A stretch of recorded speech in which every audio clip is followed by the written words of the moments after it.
ಅಂತ ಏನೂ ಇಲ್ಲ, ಕಾಣಿಸಲ್ಲ, ನಾನು ಫೋನಲ್ಲಿ ಮಾತಾಡ್ತಿರ್ತೀನಿ, ಬರೀ ಪ್ರೊಫೈಲು. ಬಟ್ ಆ ಪಾತ್ರ ಜನಕ್ಕೆ ಅಷ್ಟು ಪರಿಣಾಮ ಬೀರೋದು.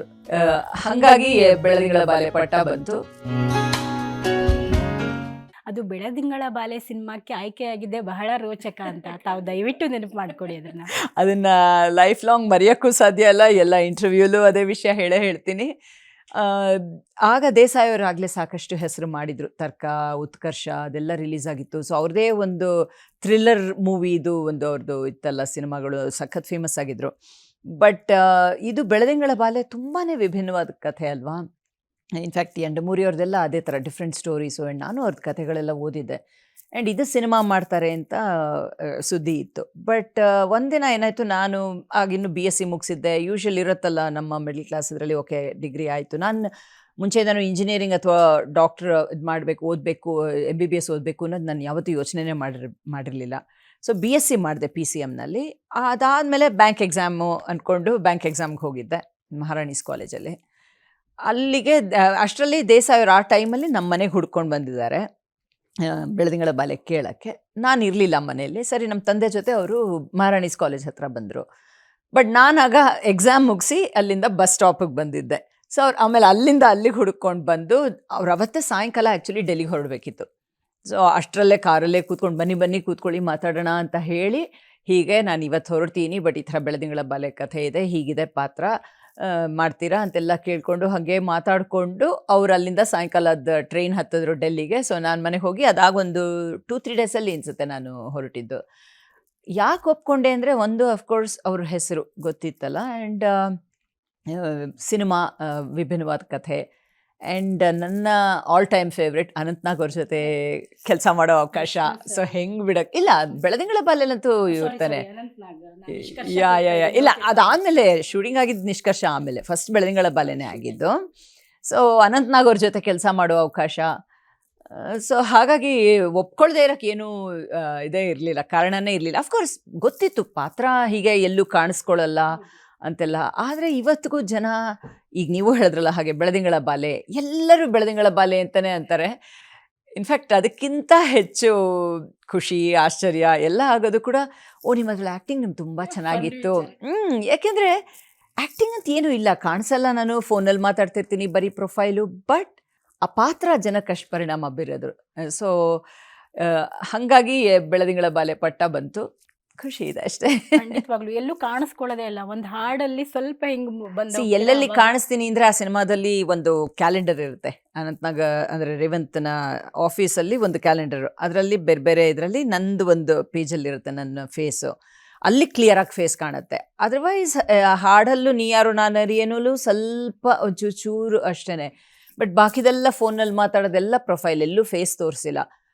ಬಟ್ ಜನಗಳ ಕಲ್ಪನೆ ಅದು, ಅಂದರೆ ನಾನೇ ಅದು ಅನ್ನೋದು ಜನ ಕಲ್ಪನೆ ಮಾಡ್ಕೊಂಡಿದ್ದಾರೆ. ಯಾಕೆಂದರೆ ಅದರಲ್ಲಿ ಆ್ಯಕ್ಚುಲಿ ರೇವಂತ್ ಕೂಡ ಮುಖ ನೋಡಲ್ವಲ್ಲ, ಲಾಸ್ಟಲ್ಲಿ ಹೇಳೋದೇ ಅದು, ನನ್ನ ಕಲ್ಪನೆಯಲ್ಲಿ ಒಂದು ಇದೆ, ಹಾಗೇ ಇರಲಿ, ನಾನು ಮುಖ ನೋಡಲ್ಲ ಅಂತ. ಜನಗಳ ಕಲ್ಪನೆಯಲ್ಲಿ ನಾನು ಬೆಳದಿಂಗಳ ಬಾಲೆ ಅಷ್ಟೇ. ರೇವಂತ್ ನೋಡೋದು ಬರೀ ಕೈನ್ ಮಾತ್ರ, ಸುಂದರವಾಗಿ. ಅದ್ರ ಬಗ್ಗೆ ನನಗೆ ಕೇಳಲೇಬೇಕು ಮೇಡಮ್. ಅದು ಸೂಕ್ಷ್ಮ ಅನಿಸಿದ್ರು ಸುನಿಲ್ ಕುಮಾರ್ ದೇಸಾಯಿ ಅವರು ಎಷ್ಟು ಇನ್ವಾಲ್ವ್ ಆಗ್ತಾರೆ ಒಂದು ಪಾತ್ರದ್ದು ಅಂತ. ಕೈಯ ಒಂದು ರಿಂಗ್ ಎಷ್ಟು ಹೈಲೈಟ್ ಆಗಿದೆ, ಅದೇ ಒಂದು ಪಾತ್ರ ಆಗ್ಬಿಟ್ಟಿದೆ. ಅದ್ರ ಬಗ್ಗೆ ಅದು ಹೇಗೆ ಪ್ಲಾನ್ ಮಾಡ್ಕೊಂಡ್ರು, ಯಾಕೆ ನೀವೇ ಹೇಳಿದ್ರಲ್ಲ ಹಾಗೆ, ಅವ್ರು ಅಷ್ಟು ಕ್ರಿಯೇಟಿವ್. ಆ್ಯಂಡ್ ಅವ್ರ ಕೆಲಸ ಹೇಗೆ ಅಂದರೆ, ಸೆಟ್ಟಲ್ಲಿ ಯಾವಾಗಲೂ ಬರೀ ಅದರದ್ದೇ ಯೋಚನೆ. ಅಂದರೆ ಈ ಶಾರ್ಟು ಇದು ಎಡಿಟಿಂಗಲ್ಲಿ ಹೇಗಾಗತ್ತೆ, ಈ ಥರನೇ ಯೋಚನೆ ಮಾಡೋಂಥವ್ರು ಅವರು. ಸೆಟ್ಟಲ್ಲಿದ್ದಾಗ ಮಾತ್ರ ಅವರು, ಬಾಕಿಯಂತೆ ಮಾತೇ ಕಮ್ಮಿ ಅವರು. ಬಟ್ ಸೆಟ್ಟಲ್ಲಿದ್ದರೆ ಒಂಥರ ಯಾರಾದರೂ ತಪ್ಪು ಮಾಡಿದ್ರೆ ಯಾರೇ ಇರಲಿ ಅದಕ್ಕೆ ಬೈಸ್ಕೊಳ್ಳೋಕ್ಕೂ ರೆಡಿ ಇರಬೇಕು, ತುಂಬ ಸ್ಟ್ರಿಕ್ಟ್. ಬಟ್ ಇದೆಲ್ಲ ತುಂಬ ಡೀಪಾಗಿ ಯೋಚನೆ ಮಾಡೋವಂಥವ್ರು. ಅಷ್ಟಿಲ್ಲದೆ ಅವರು ಅಷ್ಟು ಹೆಸರು ಮಾಡೋಕ್ಕೆ ಸಾಧ್ಯ ಇರಲಿಲ್ಲ ಅಲ್ವಾ, ವಿಭಿನ್ನವಾದ ಚಿತ್ರಗಳನ್ನ ಮಾಡೋಕ್ಕೆ ಸಾಧ್ಯನೇ ಇರಲಿಲ್ಲ. ಸೊ ವರ್ಕಹಾಲಿಕ್ ಅಂತ ಹೇಳ್ಬೋದು ಅವರು. ಸೆಟ್ಟಲ್ಲಿ ಅನಂತ್ನಾಗ್ ಸರ್ ಹತ್ರ ಹೇಗಿದ್ರಿ ಮ್ಯಾಮ್? ಫಸ್ಟ್ ಸಿನಿಮಾ ಅಂದಾಗ ಖಂಡಿತ ಆಲ್ರೆಡಿ ಆವಾಗ ಎಲ್ಲರ ನನಗೆ ಅದೇ ಹೇಳಿದ್ನಲ್ಲ, ಮೈ ಆಲ್ ಟೈಮ್ ಫೇವ್ರೆಟ್ ಅಂತ. ಆ್ಯಂಡ್ ನಮ್ಮದು ಶೂಟಿಂಗ್ ಇದ್ದಿದ್ದು ಶಿಮ್ಲಾದಲ್ಲಿ, ಆ ಕಡೆ ಎಲ್ಲ ಮಾಡಿತ್ತಾನೆ. ಸೊ ಒಂದಿನ ಅಂತೂ ಅಫ್ಕೋರ್ಸ್ ಹೆವಿ ಇದು ಎಲ್ಲ ಕಡೆ ಹೇಳಿ, ಅಂದರೆ ಬೇಕು ಅಂದರೂ ಮತ್ತೆ ಆ ಅನುಭವ ಸಿಕ್ಕಲ್ಲ. ನಾವು ಬೆಂಗಳೂರಲ್ಲಿದ್ದವ್ರಿಗೆ ಸ್ನೋ ಎಲ್ಲಿ ನೋಡೋ ಇದೇ ಇರಲ್ಲ. ಬಟ್ ಅಲ್ಲಿ ಅವತ್ತು ಒಂದಿನ ಮೇಲ್ಗಡೆ ಒಂದು ಕುಫ್ರಿ ಹಿಲ್ಸ್ ಅಂತಿದೆ, ಅಲ್ಲಿ ಮೇಲ್ಗಡೆ ಶೂಟ್ ಮಾಡ್ತಿದ್ದಾಗ ಸಡನ್ನಾಗಿ ಸ್ನೋಫಾಲ್ ಶುರುವಾಯಿತು, ಲೈಟ್ನಿಂಗ್ ಎಲ್ಲ ಆಯಿತು. ಇನ್ಫ್ಯಾಕ್ಟ್ ಅನಂತ್ನಾಗ್ ಅವರು ಕ್ಯಾಮ್ರಾ ಹತ್ತಿರ ಇದ್ದರು. ಸೊ ಅವರ ಗ್ಲೌಸ್ ಎಲ್ಲ ಸುಟ್ಟೋಗಿತ್ತು ಲೈಟ್ನಿಂಗ್ ಸ್ಟ್ರೈಕ್ ಆಗಿ, ಕ್ಯಾಮ್ರಾಗೆ ಮೆಟಲ್ಗೆ ಇದಾಗುತ್ತಲ್ಲ ಹಾಗೆ. ಆ್ಯಂಡ್ ತಕ್ಷಣ ನಾವು ಶೂಟಿಂಗ್ ನಿಲ್ಲಿಸಿ ಒಂದು 8-10 ಕಿಲೋಮೀಟ್ರನ್ನು ಹೋಟೆಲ್ಗೆ ನಡ್ಕೊಂಡು ಬರಬೇಕಾಯಿತು ಆ ಸ್ನೋನಲ್ಲಿ. ಅವತ್ತು ಯಪ್ಪ ಎಂಥ ಅನುಭವ ಇದು, ಏನು ಅನಿಸ್ತಿತ್ತು. ಬಟ್ ಇವತ್ತು ಯೋಚನೆ ಮಾಡಿದ್ರೆ ಅಂಥದ್ದು ಬೇಕು ಅಂದ್ರೂ ಮತ್ತೆ ಸಿಕ್ಕಲ್ಲ. ಆ್ಯಂಡ್ ಅದಕ್ಕಿಂತ ಹೆಚ್ಚಾಗಿ ಅಲ್ಲಿ ಆಗಿದ್ದಂದರೆ ಎಷ್ಟೋ ಜನಕ್ಕೆ ಗೊತ್ತಿಲ್ಲ ಅನಂತ್ನಾಗ್ ಅವರು ಎಂಥ ಒಳ್ಳೆ ಸಿಂಗರ್ ಕೂಡ ಅನ್ನೋದು. ಸೊ ಸಾಯಂಕಾಲ ಟೈಮ್ ಪಾಸ್ ಅಲ್ಲ, ಅವರು ಎಷ್ಟು ಚೆನ್ನಾಗಿ ಹಾಡೋರು. ಎಸ್ಪೆಷಲಿ ಭೀಮ್ಸೇನ್ ಜೋಶಿ ಅವ್ರ ಹಾಡುಗಳನ್ನು ತುಂಬ ಚೆನ್ನಾಗಿ ಹಾಡೋರು. ಸೊ ಅವರ ಆ ಮುಖ ಪರಿಚಯ ಆಯಿತು ಅಲ್ಲಿ. ನಟನೇದು ಅಫ್ಕೋರ್ಸ್ ಎಲ್ರಿಗೂ ಗೊತ್ತಿರೋದು. ಸೊ ನನ್ನ ಅದೃಷ್ಟ, ನನ್ನ ಆ ಸಿನಿಮಾದಲ್ಲಿ ಅವ್ರ ಜೊತೆ ಕೆಲಸ ಮಾಡುವಂಥದ್ದು. ಈ ವಿಚಾರಕ್ಕೆ ಒಂದು ಆ್ಯಡ್ ಆನ್ ಮಾಡ್ತೀನಿ ಮೇಡಮ್. ಇತ್ತೀಚೆಗೆ ಅವರು ಒಂದು ಪಾರ್ಟಿ ಕೊಟ್ಟಾಗ, ಅಂದರೆ ಅವ್ರಿಗೆ ಪದ್ಮಶ್ರೀ ಬಂದ ಆದಮೇಲೆ ಪಾರ್ಟಿ ಕೊಟ್ಟಾಗ ಭಾಗ್ಯದ ಲಕ್ಷ್ಮಿ ಬಾರಮ್ಮ ಹಾಡ್ತಾರೆ ಹೌದು. ಭೀಮ್ಸೇನ್ ಜೋಶಿ Very ಅವರಿಗೆ. famous. ಅದು ಸಿಕ್ಕಾಪಟ್ಟೆ ಹೌದು ವೈರಲ್ ಹೌದು ಆಗಿರುತ್ತೆ. ಹೌದು ಹೌದು ನಾವು ಎಲ್ಲರಿಗೂ, ನಮ್ಮ ಈಗಿನ ಜನರೇಷನ್ ಅವರಿಗಂತೂ ಸಿಕ್ಕಾಪಟ್ಟೆ ಆಶ್ಚರ್ಯ ಖಂಡಿತ. ಆಗುತ್ತೆ, ಎಷ್ಟು ಚೆನ್ನಾಗಿ ತುಂಬ ಹಾಡ್ತಾರೆ ಚೆನ್ನಾಗಿ ಹಾಡ್ತಾರೆ. ನೋಡಿ. ಆ್ಯಂಡ್ ಅವರು ಅದೇ ಇನ್ಫ್ಯಾಕ್ಟ್ ಅದೇ ಹಾಡನ್ನೇ ಭಾಗ್ಯದ ಲಕ್ಷ್ಮಿ ಬಾರಮ್ಮನೇ ನೋಡಿ ಸ್ವಾಮಿ ನಾವಿರೋದು ಹೀಗೆಲ್ಲೂ ಆ ಕ್ಯಾರೆಕ್ಟರ್ಗೆ ಅವರ ಇದ್ರ ಕ್ಯಾರೆಕ್ಟರ್ ಮಾಡಿದಾರಲ್ಲ ಅದಕ್ಕೂ ಯೂಸ್ ಮಾಡಿರೋದು ಅದೇ ಹಾಡನ್ನ. ತುಂಬ ಚೆನ್ನಾಗಿ ಹಾಡ್ತಾ ಇದ್ರು. ಓಕೆ ಮೇಡಮ್, ಹಾಗಾದ್ರೆ ಈಗ ಬೆಳದಿಂಗಳ ಬಾಲೆ ಆದ್ಮೇಲೆ ಸ್ವಲ್ಪ ಗ್ಯಾಪ್ ಆದ್ಮೇಲೆ ಕಲ್ಯಾಣ ಮಂಟಪ ಶುರುವಾಗುತ್ತಾ? ಇಲ್ಲ ಫಸ್ಟ್ ಕಲ್ಯಾಣ ಮಂಟಪ, Okay, ಅದು ಆಮೇಲೆ release ಆಗೋದ್ರಿಂದ? ರಿಲೀಸ್ ಫಸ್ಟ್ ಕಲ್ಯಾಣ ಮಂಟಪನೇ ಆಯಿತು. ಆಮೇಲೆ ಬೆಳದಿಂಗಳ ಬಾಲೆ ಶೂಟಿಂಗ್ ಆಗಿದ್ದು ಫಸ್ಟು, ನಿಷ್ಕರ್ಷ ಅದಾದ ನಂತರ. But I think Nishkarsha first release ಆಯಿತು, ಆಮೇಲೆ ಬೆಳದಿಂಗಳ ಬಾಲೆ ಆಯಿತು. ಕರೆಕ್ಟ್. ಅದಕ್ಕೇನೆ ನಿಷ್ಕರ್ಷದ ಕ್ಯಾರೆಕ್ಟರಲ್ಲೇ ಸಿಕ್ಕಾಪಟ್ಟೆ ಹೈಲೈಟ್ ಆಗ್ತೀರಿ. ಯಾಕಂದರೆ ಸ್ವಲ್ಪ ಬಂದರೂ ಕೂಡ ಅದ್ರ ಎಫೆಕ್ಟಿವ್ ಎಷ್ಟಿತ್ತು ಅಂತಂದರೆ ಅದು ಲಾಸ್ಟಲ್ಲಂತರೂ ರೌದ್ರ ಅವತಾರ. ಅದರಿಂದನೇ ಅಂದರೆ ಸುಮ್ಮನೆ ಆ ಕ್ಯಾರೆಕ್ಟ್ರು ಬ್ಯಾಂಕಲ್ಲಿ ಇದ್ಲು, ರೇಪ್ ಆಯಿತು, ಹೋದ್ಲು, ಎಲ್ಲೋ ಮೂಲೆಯಲ್ಲಿ ಕೂತ್ಲು ಅಂದರೆ ಆ ಕ್ಯಾರೆಕ್ಟ್ರಿಗೆ ಏನು ವ್ಯಾಲ್ಯೂ ಇರ್ತಿರ್ಲಿಲ್ಲ. ಆ ವ್ಯಾಲ್ಯೂ ಬಂದಿದ್ದೆ ಆ ಒಂದು ಜನಕ್ಕೆ ಮನಸ್ಸಿನಲ್ಲಿ ಇವತ್ತಿಗೂ ಉಳಿಯೋಕ್ಕೆ ಕಾರಣನೇ ಲಾಸ್ಟಲ್ಲಿ ಅವಳು ಒಂಥರ ಇದು ತಡೆಯಲಾರದೆ ಆ ಗ್ಲಾಸ್ ಪೀಸ್ ತೊಗೊಂಡು ಹೋಗಿ ಅವನನ್ನು ಸಾಯಿಸ್ತಾಳಲ್ಲ, ಅದು ಆ ಕ್ಯಾರೆಕ್ಟರ್ಗೆ ಒಂದು ಲೈಫ್ ಕೊಟ್ಟಿದ್ದು ನಿಜವಾಗ್ಲು. ಅದರಿಂದನೇ ಜನಕ್ಕೆ ಇವತ್ತಿಗೂ ಒಂಥರ ಮನಸ್ಸಿನಲ್ಲಿ ಉಳಿದಿರೋದು ಆ ಪಾತ್ರ. ನೀವು ತುಂಬ ಸೆಲೆಕ್ಟಿವ್ ಅನ್ಸುತ್ತೆ ಸಿನಿಮಾ ವಿಚಾರದಲ್ಲಿ. ತುಂಬಾನೇ. ಯಾಕೆ ಮ್ಯಾಮ್, ಯಾಕೆ ಹಾಗೆ ಅನ್ಕೊಂಡಿದ್ದು? ಅಂದರೆ ನಾವು ಯಾವುದೇ ಸಣ್ಣ ಪಾತ್ರ ಮಾಡಲಿ ದೊಡ್ಡ ಪಾತ್ರ ಮಾಡಲಿ, ಅದಕ್ಕೆ ಎಲ್ಲೋ ಒಂದು ಕಡೆ ಅದು ಮನಸ್ಸಿನಲ್ಲಿ ಉಳಿಬೇಕು. ಇವಾಗ ನಾನು ಎಷ್ಟೋ ಸಲ ಅವಾಗ ಅನ್ಕೋತೆ, ಮೇ ಬಿ ನಾ ಬಂದ ಅವಕಾಶನೆಲ್ಲ ಒಪ್ಕೋಬೇಕಿತ್ತೇನೋ ಅಂತ ಅನಿಸುತ್ತೆ. ಬಟ್ ಇವಾಗ ಯೋಚನೆ ಮಾಡಿದ್ರೆ ಇಷ್ಟು ವರ್ಷದ ನಂತರನೂ ಆಯ್ತಲ್ಲ, 25-30 ವರ್ಷ ಆದ್ರೂ ಜನ ಇನ್ನೂ ಆ ಸಿನಿಮಾಗಳನ್ನು ಜ್ಞಾಪಿಸ್ಕೊಂಡು ನನ್ನ ಹತ್ರ ಬಂದು ಮಾತಾಡಿ, ನಿಮ್ಮದು ಕೆಲವ್ರಿಗೆ ನಿಷ್ಕರ್ಷ ಇಷ್ಟ ಆಗುತ್ತೆ, ಕೆಲವ್ರಿಗೆ ಹೂಮಳೆ ಇಷ್ಟ ಆಗುತ್ತೆ, ಕೆಲವ್ರಿಗೆ ಬೆಳದಿಂಗಳ ಬಾಲೆ ಅಂತ ಅಫ್ಕೋರ್ಸ್ ಎಲ್ಲೆಲ್ಲ ಕಡೆನೂ ಹೇಳ್ತಾರೆ.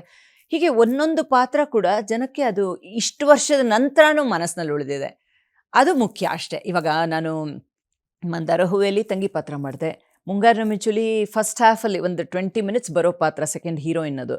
ಬಟ್ ಆದರೂ ಮನಸ್ಸಿನಲ್ಲಿ ಉಳೀತು. ಅಮ್ಮ ಅವರ ಗಂಡ ಅಲ್ಲಿ ವಿಲನ್ ರೋಲು. ಬಟ್ ಎಲ್ಲದೂ ಕೂಡ ಮನಸ್ಸಿನಲ್ಲಿ ಉಳಿಯೋವಂಥದ್ದಾದ್ರಿಂದ ಇವತ್ತಿಗೂ ಜನ ಜ್ಞಾಪಿಸ್ಕೋತಾರೆ. ನಾನು ಬಂದಿದ್ದ ಸಿನಿಮಾ ಎಲ್ಲ ಮಾಡಿಬಿಟ್ಟಿದ್ರೆ ಪ್ರಾಬಬ್ಲಿ ಇಷ್ಟು ಎಕ್ಸ್ಕ್ಲೂಸಿವಿಟಿ ಇರ್ತಿರ್ಲಿಲ್ಲ ಅಂತ ನನಗನ್ಸುತ್ತೆ. ನಿಷ್ಕರ್ಷ ಸಮಯದಲ್ಲಿ ಲಾಸ್ಟ್ ಒಂದು ಸ್ವಲ್ಪ ಒಂದೇ ಸೀನಲ್ಲಿ ಅನ್ಸುತ್ತೆ ವಿಷ್ಣುವರ್ಧನ್ ಸರ್ ಭೇಟಿ ಆಗೋದು, ಆ ಸಂದರ್ಭ ಒಂದು ಸ್ವಲ್ಪ ರೀಕಾಲ್. ಇಲ್ಲ, ನಾನು ಅದನ್ನ ರೀಸೆಂಟಾಗಿ ಹೋದ ಹೇಳ್ತೇನೆ. ನನಗೆ ಅದೊಂದು ರಿಗ್ರೆಟ್ ಇದೆ. ಅಂದರೆ ವಿಷ್ಣು ಅವ್ರ ಜೊತೆ ಆಗಲಿ, ಇನ್ಫ್ಯಾಕ್ಟ್ ಶಂಕರ್ನಾಗ್ ಅವ್ರ ಬಗ್ಗೆನೂ ಎಷ್ಟು ಕೇಳಿದ್ದೀನಿ. ಬಟ್ ಅನಂತ್ನಾಗ್ ಅವ್ರ ಜೊತೆ ಆ್ಯಕ್ಟ್ ಮಾಡೋ ಅವಕಾಶ ಸಿಕ್ತು, ಬಟ್ ಶಂಕರ್ನಾಗ್ ಅವ್ರನ್ನ ಮೀಟ್ ಮಾಡೋಕ್ಕೂ ಆಗಲಿಲ್ಲ. ಹಾಗೆ ವಿಷ್ಣುವರ್ಧನ್ ಅವ್ರದ್ದು ಏನಾಯಿತು, ಅದು ಒಂದು ಶಾರ್ಟ್ ಅಷ್ಟೇ. ಅಂದರೆ ಅವ್ರು ಹೀಗೆ ಹೋಗ್ತಾ ಇರ್ತಾರೆ, ನಾನು ಅಲ್ಲಿ ಒಂದು ಕಡೆ ನಿಂತಿರ್ತೀನಿ ಅಷ್ಟೇ. ಸೊ ಕಾಂಬಿನೇಷನ್ ಅಂದಿದ್ದು ಇನ್ನು ಬೇರೆ ಏನು ಇಂಟ್ರ್ಯಾಕ್ಷನ್ ಕೂಡ ಇರಲಿಲ್ಲ. ಸೊ ಹಾಗಾಗಿ ಅವ್ರ ಜೊತೆ ನಂದು ಏನೂ ಹೇಳ್ಕೊಳ್ಳೋ ಥರ ಅನುಭವನೇ ಇಲ್ಲ ಅಂತ ಹೇಳಬೇಕು. ಓಕೆ, ಹಾಗಂತ ನೋಡೋದಾದ್ರೆ ಕಲ್ಯಾಣ ಮಂಟಪ ಸಿನಿಮಾನ ಪಾರ್ವತಮ್ಮ ರಾಜ್ಕುಮಾರ್ ಅವರು ಪ್ರೊಡ್ಯೂಸ್ ಮಾಡಿದ್ರು. ಅವರು ಫ್ಯಾಮಿಲಿ ಜೊತೆಗೆ ಹಾಗಾದ್ರೆ ಜಾಸ್ತಿ ನಂಟಿರುತ್ತೆ ತಮಗೆ? ಆವಾಗ ಇನ್ಫ್ಯಾಕ್ಟ್ ನಾನು ಅದನ್ನೇ ಯಾವಾಗಲೂ ಹೇಳೋದು, ನನ್ನ ಮೊದಲನೇ ಸಿನಿಮಾ, ನನಗೆ ಏನೂ ಅನುಭವನೇ ಇಲ್ಲ ಅಭಿನಯದ ಬಗ್ಗೆ. ಬಟ್ ಅಲ್ಲಿ ಎಲ್ಲ ದೊಡ್ಡ ದೊಡ್ಡ ಕಲಾವಿದರಿದ್ದರು. ಮುಖ್ಯಮಂತ್ರಿ ಚಂದ್ರು ಅವರಿದ್ದರು, ಗಿರಿಜಾ ಲೋಕೇಶ್ ಅವರಿದ್ದರು, ವೈಶಾಲಿ ಕಾಸರವಳ್ಳಿ ಇದ್ದರು. ಈ ಥರ ಎಲ್ಲ ಹಿರಿಯ ಕಲಾವಿದರ ಜೊತೆ ಕೆಲಸ ಮಾಡೋ ಅವಕಾಶ. ಆ್ಯಂಡ್ ಸೆಟ್ಗೆ ಪಾರ್ವತಮ್ಮನವರು ಹೆಚ್ಚು ಕಮ್ಮಿ ದಿನ ಬರೋರು. ಅವರು ಯಾವುದೋ ಒಂದು ಸ್ಟೋರೀಸು, ಹಳೆಯದೆಲ್ಲ ಕಲ್ಪನಾ ವಿಷಯ, ಬೇರೆ ಒಂಥರ ಸುಮಾರು ವಿಷಯಗಳನ್ನೆಲ್ಲ ಹಂಚ್ಕೊಳ್ತಿದ್ರು. ಅಂದರೆ ಈಗಿನ ಥರ ನಮ್ಮ ಕೆಲಸ ಆಯಿತು, ನಾವು ಕ್ಯಾರವಾನಲ್ಲಿ ಕೂತಿರ್ತೀವಿ ಅಲ್ಲ. ಅವಾಗೆಲ್ಲ ಊಟ ಎಲ್ಲರೂ ಒಟ್ಟಿಗೆ ಕೂತ್ಕೊಂಡು ಮಾಡ್ತಿದ್ವಿ. ಸೊ ಲಂಚ್ ಬ್ರೇಕ್ ಅಂದರೆ ಎಲ್ಲ ಫುಲ್ಲು ಚೇರ್ಸ್ ಹಾಕೋರು, ಪ್ರೊಡಕ್ಷನ್ ಅವರು ಎಲ್ಲ ಒಟ್ಟಿಗೆ ಕೂತ್ಕೊಂಡು ಊಟ ಮಾಡ್ತಿದ್ವಿ. ಸೊ ಆಗ ಎಷ್ಟು ವಿಷಯಗಳು ಮಾತಾಡ್ತಾ ಇದ್ವಿ. ಸೊ ಅದು ಒಂಥರ ಆ್ಯಂಡ್ ಎಷ್ಟೋ ಸಲ ನಮ್ಮ ಅಣ್ಣವರು ಕೂಡ ಸೆಟ್ಗೆ ಬರೋರು, ಡಾಕ್ಟರ್ ರಾಜ್ಕುಮಾರ್ ಅವರು. ಸೊ ಫಸ್ಟ್ ಮೂವಿನಲ್ಲಿ ಆ ಥರ ಒಂದು ಅನುಭವ ಮರೆಯೋಕ್ಕಾಗಲ್ಲ. ಲಕ್ಕಿ ಅಂತ ಹೇಳಬೇಕು. ಓಕೆ, ಈಗ ನಿಮ್ಮ ಅಭಿಮಾನಿಗಳಿಗೆ ಕೇಳಿದ್ರೆ ನಾನು ಈ ಥರ ಈ ಸಿನಿಮಾದಲ್ಲಿ ನಂಗೆ ಇಷ್ಟ ಸುಮನ್ ಮೇಡಮ್ ಅಂತ ಹೇಳ್ತಾರೆ. ನಿಮ್ಗೆ ಯಾವುದು ಪರ್ಟಿಕ್ಯುಲರ್ ಫೇವ್ರೇಟ್ ಕ್ಯಾರೆಕ್ಟರ್? ನಾನು ಯಾವಾಗಲೂ ಹೇಳ್ತೀನಿ, ಇವಾಗ ಈ ಕೈ ಹೆಚ್ಚೋ ಅಂತ ಹೇಳೋಕ್ಕಾಗಲ್ಲ. ಅಥವಾ ಅಪ್ಪ ಅಮ್ಮನ ಕೇಳಿದ್ರೆ ಯಾವ ಮಕ್ಕಳು ನಿಮಗೆ ಇರೋ 5 ಮಕ್ಕಳು ಯಾರು ಹೆಚ್ಚು ಅಂದರೆ ಸಾಧ್ಯ ಇಲ್ಲ ಅಲ್ವಾ ಹೇಳೋಕ್ಕೆ. ಹಾಗೇನೆ ಎಲ್ಲ ಚೂಸ್ ಮಾಡ್ಕೊಂಡು ಪಾತ್ರಗಳು, ಅದರಿಂದ ಇದು ಹೆಚ್ಚು ಇದು ಕಮ್ಮಿ ಅಂತ ಹೇಳೋಕ್ಕಾಗೋದೇ ಇಲ್ಲ. ಎಲ್ಲ ಪಾತ್ರಗಳಿಗೂ ಅದರದ್ದೇ ಒಂಥರ ಡಿಫ್ರೆನ್ಸ್ ಇದೆ, ತುಂಬ ಚೆನ್ನಾಗಿದೆ, ಒಂದೊಂದು ಕ್ಯಾರೆಕ್ಟ್ರು ಡಿಫ್ರೆಂಟ್ ಆಗಿದೆ. ಸೊ ಎಲ್ಲದು ನನ್ನ ಫೇವ್ರೆಟ್ ಕ್ಯಾರೆಕ್ಟರ್ಸೇ.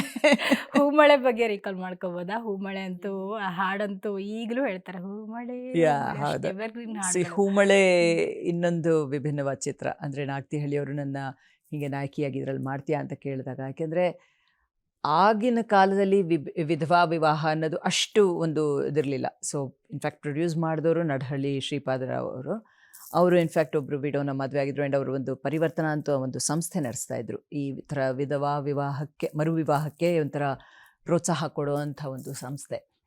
ಸೊ ಅವರು ಈ ಸ್ಟೋರಿ ಮಾಡಿದ್ರು. ಆ್ಯಂಡ್ ನನಗೆ ಆವಾಗ ಅದರಲ್ಲಿ ಮಗಳಿರ್ತಾಳೆ, ಆ ಥರ ಒಂದು, ಆ್ಯಂಡ್ ಎಲ್ಲೋ ದೂರದ ಅಸ್ಸಾಂನಲ್ಲಿ ಇರ್ತಾಳೆ ಮಗಳ ಜೊತೆ ಅಷ್ಟೇ, ಬೇರೆ ಯಾರ್ದು ಒಂಥರ ಸಂಬಂಧ ಇರಲ್ಲ.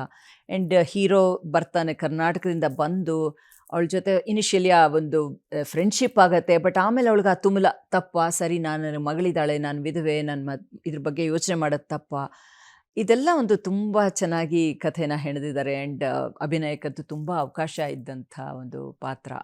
ಆ್ಯಂಡ್ ನನಗೆ ಬೆಸ್ಟ್ ಆ್ಯಕ್ಟ್ರೆಸ್ ಬಂದಿದ್ದು ಆವಾಗ ಉದಯ ಇದು ಸಿನಿ ಅವಾರ್ಡಲ್ಲಿ. So very lucky. And Ramesh ಅವ್ರ ಜೊತೆ ಕೆಲಸ ಮಾಡುವಂಥ ಒಂದು ಅವಕಾಶ. ಅಫ್ಕೋರ್ಸ್ ಅದು ನನ್ನ 3ನೇ ಸಿನಿಮಾ ಅವ್ರ ಜೊತೆ. ಮೊದಲು ಮಾಡಿದ್ದು ಮಂದಾರ ಹೂವಿಲ್ ತಂಗಿಯಾಗಿ, ಆಮೇಲೆ ಮುಂಗಾರನ ಮಿಂಚು ಸೆಕೆಂಡ್ ಹೀರೋಯಿನು, ನಂತರ ಇದರಲ್ಲಿ ಪೂರ್ಣ ಪ್ರಮಾಣದ ನಾಯಕಿ. ತುಂಬ ಚೆನ್ನಾಯಿತು ಹೂಮಳೆ ಪಾತ್ರ ಮಾತ್ರ.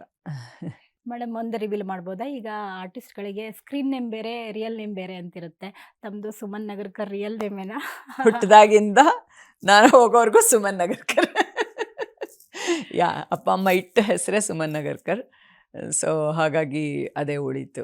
ಅಫ್ಕೋರ್ಸ್ ಅದರಲ್ಲಿ ಒಂದು ಇಂಟ್ರೆಸ್ಟಿಂಗ್ ವಿಷಯ ಹೇಳ್ತೀನಿ. ಪ್ರಾಬ್ಲಿ ಇದು ಹೆಚ್ಚಾಗಿ ಜಾಸ್ತಿ ಎಲ್ಲೂ ಗೊತ್ತಿಲ್ಲ ಅಂತ ಅನಿಸುತ್ತೆ. ಆ ಟೈಮ್ನಲ್ಲಿ ವಿನೋದ್ ರಾಜ್ ಅವ್ರ ಜೊತೆ ನಾನೊಂದು ಸಿನಿಮಾ ಮಾಡಬೇಕಿತ್ತು, ಕಲ್ಲಾದ ಹೂಗಳು ಅಂತ.